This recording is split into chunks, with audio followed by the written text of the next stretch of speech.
Here we are again with Katawa Shoujo, now in part 6 of the series, still in Act 1, Life Expectancy. So let's continue. To the left is the wooden library counter, with the library proper being on the right. It easily dwarfs my old school's library, with the distinct smell of old books giving the place an almost old-world air. There doesn't seem to be a lot of students here. Considering the time, it isn't a big surprise.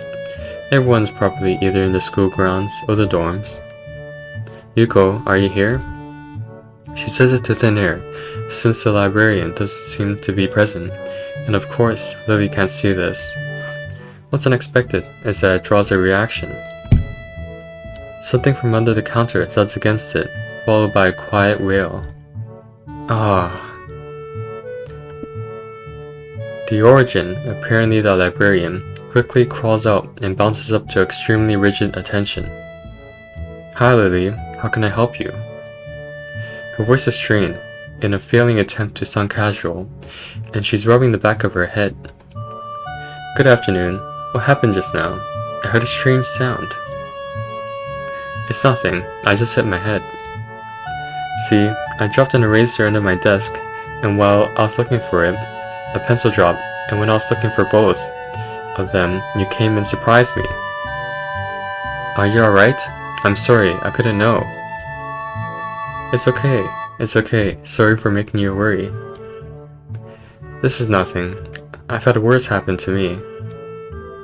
She is quick to reverse Lily's apologies, almost frantically trying to push aside the possibility that she could be in any way inconvenienced by bashing her head on the counter. Yes, worse things have happened. Hehehe. The girl fidgets with her fingers, as Lily doesn't seem to drop her concerned expression, and then she shuffles some papers around the counter for no reason. A little shorter than Lily, replete with glasses, freckles, and a very troubled look, she seems to fit a librarian perfectly. Replete is like complete, another word for complete. Ah, Lily, did you get my message? Message? Oh, the 2 important books that arrived. Right, they finally came. I can't believe it took so long, but... Amidst her celebrations, partially for managing to change the topic, I'm sure, she notices me from the corner of her eye, and freezes on the spot when she does. Oh no, I'm sorry for not noticing you before. Did you need to check out a book, or return one? I'm sorry. The way she can so quickly shift between moods is a little unsettling. He's with me, Yuko. This is Hisao, a new student. Hisao, this is Yuko, the school librarian. Pleased to meet you. Hisao, right, Hisao. Pleased to meet you too, Hisao. For a second, she visibly attempts to engrave the name on her mind so she won't forget. Yuko often arranges to import foreign books in Braille for me. Would you like to tell Hisao a little something about the library? Lily's innocent suggestion is met with an expression of abject terror. Please Lily, I can't. I don't know what you could be interested in. This is too much responsibility. How it's any responsibility at all, I don't get. But her objection is so sincere, I don't doubt for a second that she would rather disempower herself on the spot than tell me where the light novels are. But... So there are a lot of books in Braille here? I attempt to save the day by asking the first thing that pops into my head. It seems to work at least partially, as Yuko seems to not exactly relax, but at least look slightly less tense. Well, I think about a third or a fourth of Yamaku's library is either in Braille or audio. Makes sense, given all the blind students that be here. If it's only that, how come this library is so big in the first place? Well, we get a lot of new books regularly because the library is adequately endowed. That's probably why. I spend more on new books than on my salary, and then I have to organize and shelve all of them. It's so troublesome, and I waste so much. I wish I could quit this job. A very awkward silence follows this revelation of too much information. I'll go check the owls then, if you don't mind. It's probably best for all of us if she doesn't keep talking to me. Very well. Meanwhile, Yuko, I would have those books if it's alright with you. My first impression was right. The library is surprisingly big. Ambling down the narrow aisles, I studied the spines of the books in random order, occasionally sliding one out to read the blurb, taking it with me if it looks good. In a few moments, I have a respectable sack of books in my arms. I guess I'll never be stuck for choice in here. The normality of the library sinks in. Sure, there are large print and braille books scattered throughout, but it is what it is, a library. It's as if the calm mood from the room I had tea with Lily in snuck with us in here, unless it was here to begin with. Something about that puts me at ease, just like before. I reach the end of the aisle and find a collection of desks, set up for study or personal reading. Going a little further though, I discover a nice quiet corner at the back. While the rest of the library has the odd student sitting at a desk, either reading or stealthily sleeping, the back is pretty much deserted. As I glance around, I see someone who I recognize sitting on one of their several beanbags. It's a dark-haired girl from my class, the one who snuck out of the classroom earlier. She's reading a book, keeping it close to her face, which makes her look like she's really into it. From the way she's acting today, I had her pegged as more of a delinquent than a bookworm. In fact, her mysterious disappearance from the class raises all sorts of whys in my head. Intrigue floats slowly but surely towards the surface, and before I know it, I'm walking towards the mysterious long-haired girl. I guess there's no harm in introducing myself as I would with anyone else. She's a classmate after all. Walking over to another beanbag, I take a seat and lay my books beside it. The girl starts, looking scaredly up at me from underneath her fringe. This is the first time I've seen her this close. Underneath her long, dense bangs, I can see that part of her face, at least a third, if not a half, is pretty badly scarred. My eyes are immediately drawn to her scars, subconsciously peeking past her hair, until they meet her own eyes. For a second, I'm shocked, and divert my eyes to the book in her hands, before I realize that looking away probably only makes it worse. It takes too many seconds to collect myself, and remember what I walked up to her for. So a decision here. I could say, hi, I'm new here, Hisao Nikai, we're in the same class, or I could say, I'm sorry, I didn't mean to startle you. I feel like she would already know who we are, just from being in the same class. I mean, we introduce ourselves, so maybe just apologize and say this. Sorry, I didn't mean to startle you. It's okay. The girl certainly doesn't look like it's okay, but I let it slide. So, do you mind if I sit here? She seems to be very uncertain whether it's okay or not for me to sit, but finally she nods, just a little. Oh, okay. I take the seat next to her, and she hides herself behind her book. Life of Pi, never heard of it. So, sorry again for startling you. I'm Hisao. She looks up from her book, stalling a little before replying. I know. We are in the same class. Her speech is stilted and so quiet that it is barely audible, even in the still library. Somehow I think that my delinquent impression of her was wrong. Hanako. I'm Hanako. I resist the urge to say that's a nice name, just to have something to say, but really, it's the only thing that I can think of. I feel like an idiot. Everyone here must be used to being different to each other, and here I am, all bothered and fussed about that kind of thing. Don't let me interrupt your reading. I'll just check these books, if you don't mind. She nods a little, and sighs a little sigh of relief. So I tried to read the covers and the introductions of the books I picked up, and she buries her face in her book. Uncomfortable silence consumes us. My eyes still wander to her direction, and I sneak peeks at her flowing hair and the scars it's hiding.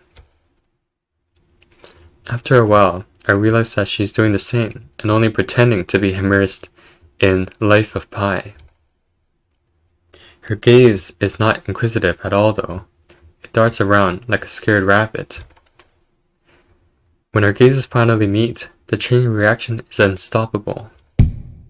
She stands up forcefully from the beanbag and takes a deep breath. I've got to do something. Without warning, Hanako takes off and runs towards the counter. Her hair-like takeoff catches me so off guard that I don't manage to go after her until she has a good head start. By the time I reach the counter, she is nowhere to be seen. Lily and Yuko are happily chatting away. Knowing that I won't be able to catch Hanako myself, I approach the girls. Hey, did you notice a girl run past here? Maybe. What does she look like? Long, dark hair, kinda shy. She had, well, some scars on her face. You wouldn't be talking about Hanako, would you? Yeah, that's her. I saw her reading and tried to talk to her, but I think I scared her off or something. Oh dear, Yuko, would you excuse me? I had better try and find her. Sure. I'll just hold on to these until you come back. What's going on? I'm sorry, but I'll have to explain it to you some other time. Right, I'll see you later then. Lily hastily grabs her cane and hurries out of the library, leaving me with Yuko. I don't think I'll ever get the hang of this place. Did I do something wrong? What did you do? Nothing. I was just looking for some books, and then she got this fit and ran off. The most offending thing I can think of was that I might have looked at her general direction a few times. Well, she is a very timid girl. You have to be very careful around her. She can be very jumpy, I think, and she's not accustomed to talking with other people. Isn't that a bit strange? I wonder. It's just how she is, I think. Yuko doesn't sound all that convincing. Then again, maybe this is just the norm around here. Everyone has their own problems, or else they wouldn't be here. But how should I deal with these people?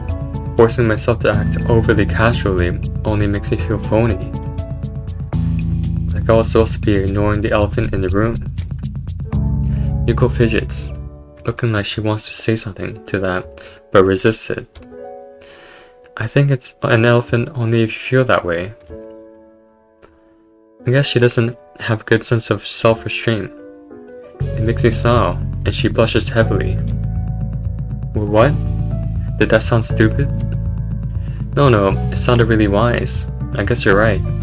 It's more about me than anyone else. Neither of us have anything to add, so Yuko fills the silence by shuffling some papers around.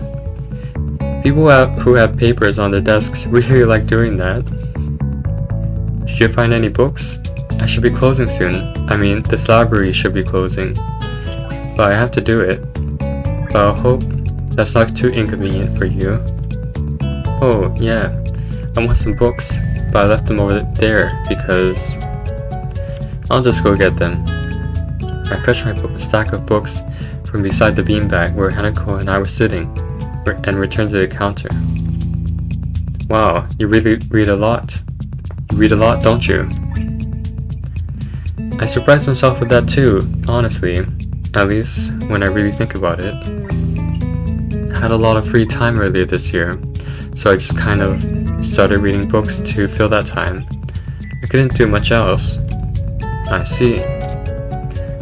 They shouldn't say anything else, and just checks out my books for me. I guess this is what they call tact. Holding the library books in one arm, I trawl my pocket for the key to the door. A sudden sound from behind me startles me, making me nearly drop the books I'm carrying, or the key that I almost managed to get into the lock. Who is it? I turn around to see who is talking to me. It's Kenji. He seems to be in a friendly mood, although the light glinting off his glasses in the dark gives him a sinister look. It's just me. This makes him pause and lick his lips nervously. Who is me? I don't know anyone called me. Are you some new guy again? His voice is suddenly strained and quick. Yes, but we've met before, yesterday. I don't think so. I would remember someone who I met only yesterday. When was that? What day is it today? I try to ignore him. Is he joking or what? Prove that we've met before. You live across the hall? You're Kenji? Kenji jumps back, his eyes filled with an uncomprehending fear. How do you know my name? Damn, this can only mean one of two things. Either we have met, and you are telling the truth, and I just can't remember it, or you are a spy. He pauses. A psychic spy. His eyes dart around me, trying to peek into my room, although it's hard to believe he can see anything through those thick glasses. His mood swung from friendly to manic in less than a minute. I'm not a psychic. How do I know that? I'm not a mind reader. Kenji points a finger in my face damningly. Unlike you. Stop that, man. We met yesterday. What's wrong with you? I live in this room. Lies. If you think you can pass as Sawa because I'm legally blind, you are sorely mistaken. You don't even look like him. I mean, the resemblance is real slim. Maybe at a distance. But who do you think you're kidding? I want to grab him by the shoulders and shake him. Exasperated, I rub my eyes and let out a heavy sigh. Stay there. Kenji comes closer, one careful step at a time. I stay still, lest he assault me physically, although I doubt he could do much damage even if he tried. Even if he did. Oh wait, I see it now. Damn, it really is you. Sighing again, and then once again, for good measure, I step backwards, just in case. What's up, man? You don't look too good, I think. Something wrong? I don't know, just that something stupid happened to me. A few stupid things, actually, even if you discount this one. I can get a proper touch on other people here, and I have no idea if it's because of me or because of them. I don't know why I'm telling you this to Kenji. It's not like we've had any contact either. That's rough, dude. Yeah, I'm sorry about calling you a psychic spy and all, but you can never be too careful. It's the hard reality we live in. I'm slowly starting to think that Kenji isn't necessarily living in the same reality as the rest of us. You see, this is how it is, this world. There is no justice, you see? Even when I lose, I win, because I don't lose the lesson. What does that even mean? It doesn't matter. He dismisses it flatly with a wave of his hand. So what happened? Why the long face? Do you have a long face? It's nothing. I just scared off some girl accidentally. Literally too. She actually ran away from me. Was my fault really? I think. I'm not really used to all this yet. A girl? A cute one? Cute? That's a hard question. He had a nice body, and really beautiful hair, but the face, I guess it could go either way. Alright, I'll leave it at that for now. Thank you for watching.